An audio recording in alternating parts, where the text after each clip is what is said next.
우리는 사진 찍기를 좋아하고 사진첩이나 기념집 만들기를 좋아하지요. 세월이 지난 후에 지난 날들을 돌아보면 지난 날들이 참 아름답지요. 잊지 못할 사람들, 잊지 못할 추억들을 되새겨 보는 것이 여간 큰 즐거움이 아닙니다. 그때 이런 일이 있었지. 그때 이분께서 내게 이런 도움을 주셨어.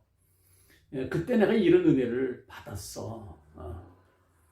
초대교회 당시에 예수님 승천하신 다음 여리고 성에는 일찍 아침만 되면 가로수를 매 만지는 한 사람이 있었다고 합니다. 바로 삭개오지요.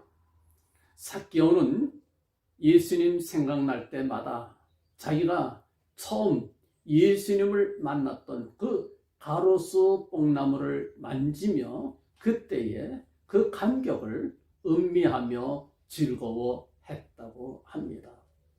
여러분들, 아름다운 추억은 잊을 수가 없어요. 늘 기억이 새롭지요. 우리 하나님께서도 그런 추억이 있으십니다. 예루살렘은 우리 하나님께 정말 잊을 수 없는 그런 추억을 간직한 도시입니다. 예루살렘, 우리 하나님께서는 정말 잊을 수 없어요. 예루살렘과 관련된 잊을 수 없는 추억들이 많습니다. 예루살렘을 다윗 성이라 부르기도 합니다. 성경에는 시적인 표현으로 시온이다 또는 시온성이다 이렇게 부르기도 합니다. 예루살렘 말 뜻으로는 평화의 기초 또는 평화의 도시라고 하는 뜻입니다. 지리적으로도 유럽과 아시아와 아프리카를 잇는 중앙에 있어서 16세기 전까지의 세계 지도를 보면 마치 새잎 클로버처럼 그리고 그 중앙에 예루살렘을 표시해 놓았습니다. 뿐만 아니라 역사적으로 나타난 세계적인 그런 제국들이 벌였던 전쟁들마다 예루살렘에 관련되지 아니한 적이 거의 없었을 만큼 예루살렘은 깊이 관련되어 있습니다. 그래서 인류 역사는 예루살렘을 중심으로 이해하면 가장 쉽게 이해할 수 있다라고 말합니다. 예루살렘은 세계의 중심이지요. 그 예루살렘에 대한 성경의 여러 표현들을 살피면 매우 흥미롭습니다. 역대하 33장 4절 말씀에서는 내가 내 이름을 예루살렘에 영영히 두리라 말씀하셨고, 이사야 52장 1절 말씀에서도 시온이여 깰지어다 내 힘을 입을지어다 거룩한 성 예루살렘이여 내 아름다운 옷을 입을지어다 말씀하였습니다. 에레미야 3장 17절 말씀에서는 그때의 예루살렘이 여호와의 보좌라 일컬음이 되며 열방이 그리로 모이리니 곧 여호와의 이름으로 인하여 예루살렘에 모이고 다시는 그들의 악한 마음에 강팍한 대로 행치 아니할 것이며 말씀해 주셨습니다. 그 외에도 예루살렘에 대한 여러 표현들이 나와요. 구원의 장소다, 거룩한 산이다, 여호와의 전의 산이다, 온전한 영광 천하의 희락이다, 여호와의 이름을 두신 성이라, 여러 가지 표현이 나옵니다. 요엘서 2장 18절 보면 이렇게 말씀을 합니다. 그때의 여호와께서 자기 땅을 위하여 중심이 뜨거우시며 그 백성을 긍휼히 여길 것이라 하였습니다. 그 땅을 위하여 중심이 뜨겁다. 도대체 무슨 뜻일까요? 예루살렘이 다른 성과 무슨 차이가 있단 말입니까? 예루살렘이 그토록 귀한 겁니까? 하나님께서는 당신의 영원한 나라, 하나님의 나라, 메시아 천국을 만드시면서 그 나라의 수도 이름을 무엇이라고 지으셨을까요? 하나님의 나라 수도 서울이 어디지요? 새 예루살렘 맞습니다. 요한계시록 21장에 나옵니다. 그 새 예루살렘이 지금은 하늘에 있어요. 그래서 하늘나라다 이렇게도 말합니다. 그 나라가 우리 주 예수 그리스도 이 땅에 재림하실 때 이 땅으로 내려오게 될 것입니다. 그 나라의 수도가 새 예루살렘이지요. 우리는 새 예루살렘을 노래합니다. 그 새 예루살렘이 하늘에서 이 땅에 내려올 것입니다. 새 예루살렘 이 땅에 내려오기까지 이 땅에서 새 예루살렘과 같은 역할을 하는 곳이 있습니다. 어디지요? 시온성과 같은 어디? 예, 교회입니다. 시온성과 같은 교회, 그의 영광 한없다. 예, 시온성과 같은 교회, 시온성과 같은 교회, 그의 영광 한없다. 예, 그 영광이 한이 없어요. 이 교회가 새 예루살렘을 옷 입고 완전한 그리스도의 나라 메시아 천국을 이루게 될 것입니다. 그래서 예루살렘, 또 새 예루살렘, 또 교회, 이게요 모두 연결이 되어 있습니다. 연결되어 있어요. 주인이 모두 같아요. 예, 우리 모두 예수 그리스도께서 주인이 되십니다. 모두가 하나님의 영광으로 연결이 되어 있고요. 모두가 하나님의 긍휼, 하나님의 사랑으로 연결되어 있고, 예, 우리 모두 예수 그리스도 이 땅에 강림하실 때에 완전한 하나가 될 것입니다. 예루살렘, 새 예루살렘 교회 모두 하나가 될 것입니다. 예, 그렇다면 우리는 하나님께서 왜 그렇게 예루살렘을 잊지 못하시는지, 왜 예루살렘을 그렇게 보호하시는지 알고 싶어요. 알아야 됩니다.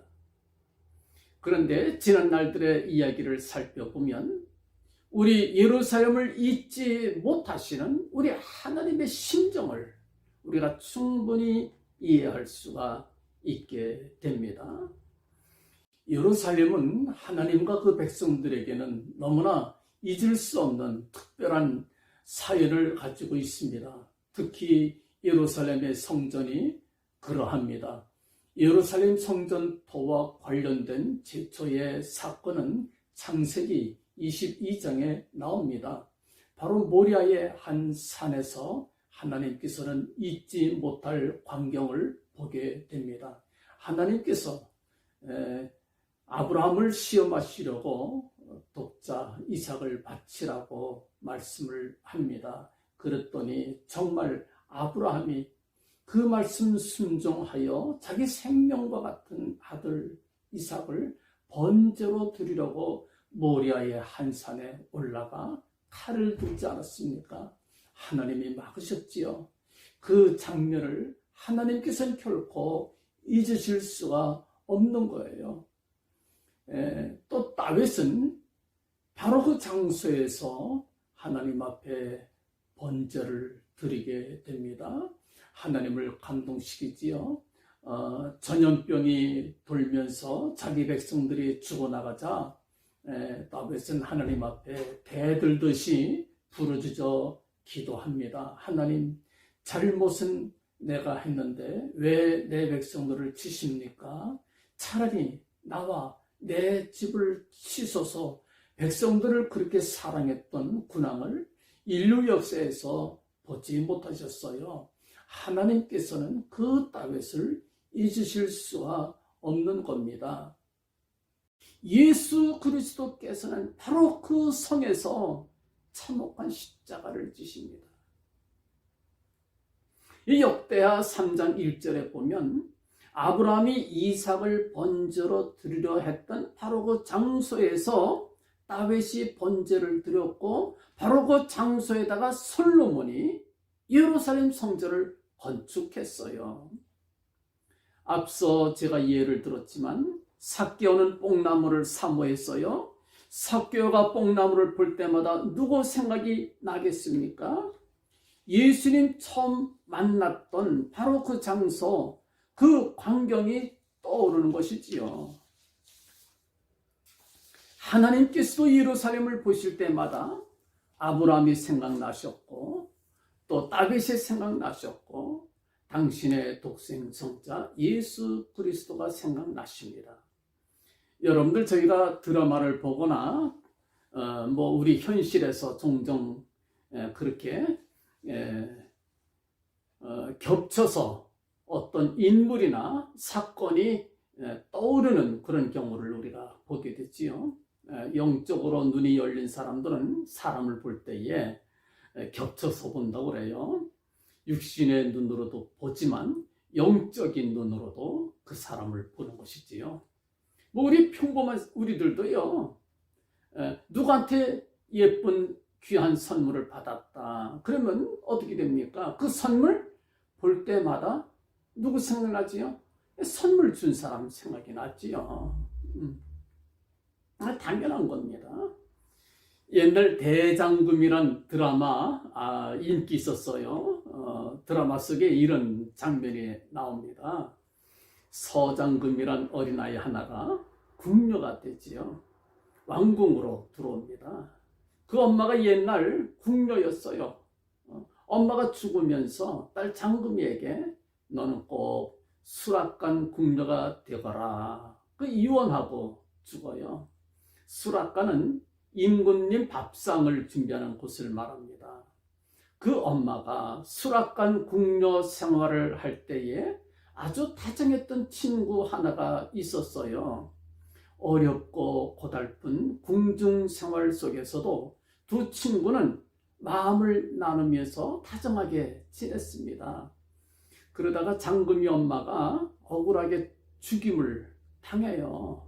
물론 나중에 다시 살아나서 장금이를 낳고 이러저러 해서 정말 죽어요. 진짜로 죽어요. 한참 장면이 지나고 나서 세월이 흘러가지요. 장금이 엄마의 친구 한상궁이 있었는데 그 죽임당한 자기 친구 장금이 엄마를 그렇게 그리워해요. 그러다가 상궁이라고 하는 높은 자리에 궁녀가 됩니다. 그런데 장금이란 어린아이가 이제 신참으로 들어왔어요. 바로 그렇게 그리워하던 친구의 딸입니다. 그래도 장금이가 친구 딸인 걸 몰라요. 원래 드라마가 그렇게 사람 애간장 태우잖아요.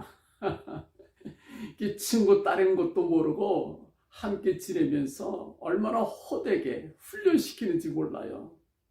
근데 어린 장금이가 그렇게 일을 잘할 수가 없어요. 얼마나 귀엽게 그리고 청명하게 잘하는지 몰라요. 한상궁이는 그 장금이를 보면서 왠지 모르게 저절로 옛날 친구 생각이 자꾸 나는 거예요.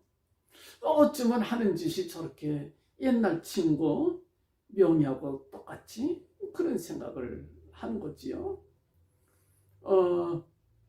또 장금이는 또 옛날 엄마 친구가 여기 어디 있다라고 하는 얘기를 들었거든요. 그래서 엄마 친구가 누군가 열심히 찾아요. 그러니까 한상궁과 장금이는 가까이 지내면서도 서로가 서로를 찾고 있었던 거지요.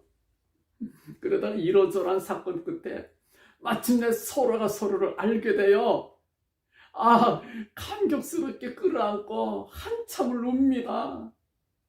그렇게 좋아할 수가 없어요. 내가 널 얼마나 찾았는데, 내가 엄마 친구를 얼마나 찾았는데요. 한참 울어요. 그렇게 좋아해요. 잘 보세요. 한상궁이 장금이를 보면서 장금이 엄마, 자기 친구 명희를 생각하고 있는 거예요. 장금이는 한상궁 보면서 누구 생각합니까? 자기 죽은 엄마 생각하지요.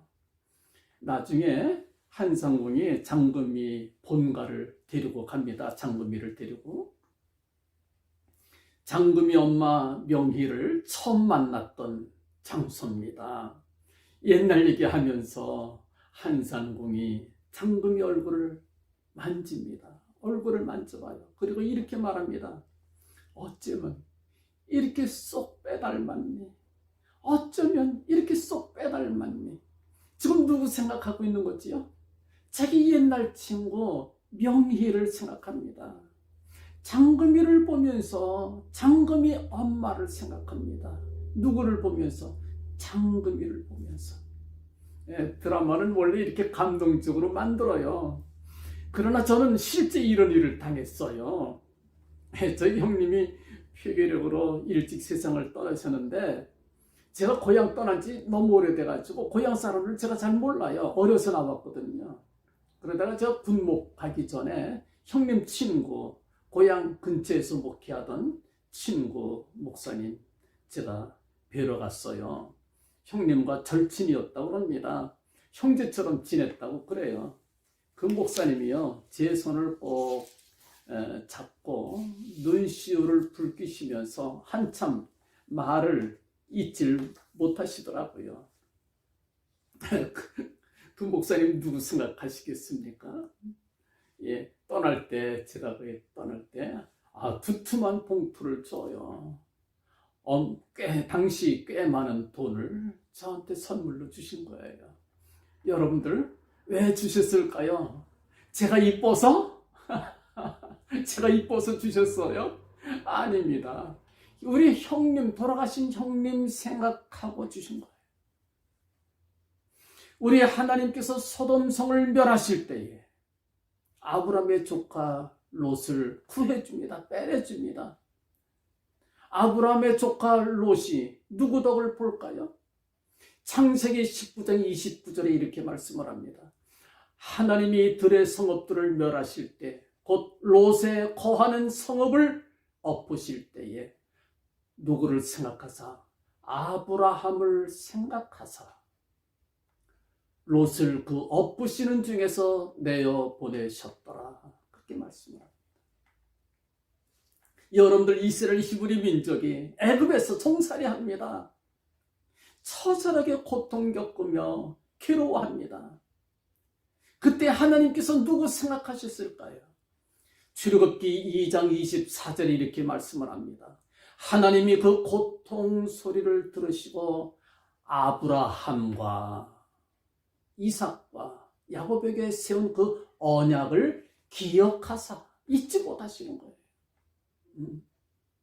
레위기 26장 42절 말씀에 내가 야곱과 맺은 내 언약과 이삭과 맺은 내 언약을 생각하며 아브라함과 맺은 내 언약을 생각하고 그 땅을 권고하리라. 시편 105편 42절 말씀이 이렇게 말씀을 합니다. 이는 그 거룩한 말씀과 그 종 아브라함을 기억하셨음이로다. 여러분들, 유대인들이 하나님의 복을 받는 이유가 뭡니까? 아브라함 때문에 복을 받는 거예요. 하나님과 아브라함이 다정한 친구였거든요. 그들을 볼 때마다 하나님께서는 아브라함을 떠올리십니다. 그의 후손들이. 그래서 복을 받는 겁니다. 그 아브라함 때문에요, 우리 이방인들도 복을 받아요. 갈라디아서 3장 8절 말씀에 모든 이방이 너를 인하여, 너는 아브라함을 가리킵니다. 너를 인하여 복을 받으리라. 예. 우리가 예수 믿고 복 받는 것 누구 덕분입니까? 아브라함 덕분이에요. 성경은 우리에게 그걸 알려줍니다. 여러분들, 아브라함만 그랬던 거 아닙니다. 다윗도 하나님을 감동시켰어요. 하나님께서 다윗을 잊지 못하십니다. 다윗의 후손들 유다의 10왕들이 누구를 인하여 복을 받을까요? 다윗을 인하여 복을 받게 됩니다. 솔로몬이 나이 많아 이방 여인들과 결혼하고 하나님을 버리고 우상 섬겼습니다. 그런데도 하나님이 그 나라를 그에게서 빼앗지를 아니했어요. 이유가 뭡니까? 열왕기상 11장 12절 말씀에 다윗 때문에 그랬다. 봐주신 거지요. 열왕기상 15장 4절 말씀에서는 이렇게 말씀을 합니다. 그 하나님 여호와께서 다윗을 위하여 예루살렘을 저에게 등불을 주시되 그 아들을 세워 후사가 되게 하사 예루살렘을 견고케 하셨으니. 열왕기하 8장 19절 말씀에서 여호와께서 그 종 다윗을 위하여 유다 멸하기를 즐겨하지 아니하셨으니. 비슷한 성과가 너무 많아요. 제가 생략합니다. 다윗 때문에 그 후손된 유다의 열왕들이 하나님께 은전을 입었다라고 하는 것이 성경의 증언입니다. 여러분들, 우리 이야기합시다. 하나님께서 우리 보실 때에 어떻게 보실까요? 우리만 보실까요? 그럴 때 우리에게 소망이 없어요. 절망입니다. 우리 잘한 게 없어요. 내놓을 만한 것이 없어요. 죄와 악이 가득한 우리들입니다. 그러나 참 감사하게도 우리 주님께서 우리와 위하여 십자가 위에서 피 흘려 주셨어요. 그래서 우리가 주님 믿을 때에, 우리가 주님 안에 있을 때에 하나님의 의가 됩니다. 이것이 주님의 십자가가 우리 하나님의 의가 돼요. 고린도후서 5장 21절 말씀에 이렇게 말씀을 합니다. 하나님이 죄를 알지도 못하신 자로 우리를 대신하여 죄를 삼으신 것은 우리로 하여금 저의 안에서 하나님의 의가 되게 하려 하심이니라 말씀해 주셨어요. 주님께서 왜 십자가 위에서 피 흘려 주셨느냐? 우리로 하여금 주님 안에 있을 때에 하나님의 의가 되게 하려 하심이니라 말씀해 주셨어요. 주님 때문에, 주님 덕분에, 주님의 십자가 덕분에 우리가 하나님의 의가 됩니다. 떳떳한 하나님의 사랑받는 자녀가 되는 거예요. 우린 주님 십자가를 우리와 위하여 십자가 지신 건 믿고 주님 안에 있으면 그것으로 끝이에요. 우리 거 내놓을 게 없어요. 자랑할 게 뭐 있습니까? 없지요. 우리의 바람이라면 딱 한 가지 있어요. 우리의 소원입니다. 옛날 얘기하면서 한 상궁이 장군의 얼굴을 매만지면서 했던 얘기가 있습니다. 뭡니까? 이렇게 말합니다. 얘야, 어쩌면 이렇게 쏙 빼닮았니? 어쩌면 네 애미를 이렇게 쏙 빼닮았니? 빼닮았니? 언젠가 우리가 하나님 만나 뵐 때에 우리 하나님께서 우리의 얼굴을 만지시면서 어쩌면 독생성자 예수를 이렇게 쏙 빼닮았니? 어쩌면 이렇게 쏙 빼닮았니? 우리 하나님께서 그렇게 말씀해 주신다면 더 큰 기쁨이 어디 있겠어? 예수 그리스도 꼭 빼닮는, 그리하여 하나님을 크게 기쁘시게 될 수 있는 저와 여러분들이 될 수 있기를 간절히 소원합니다. 아멘.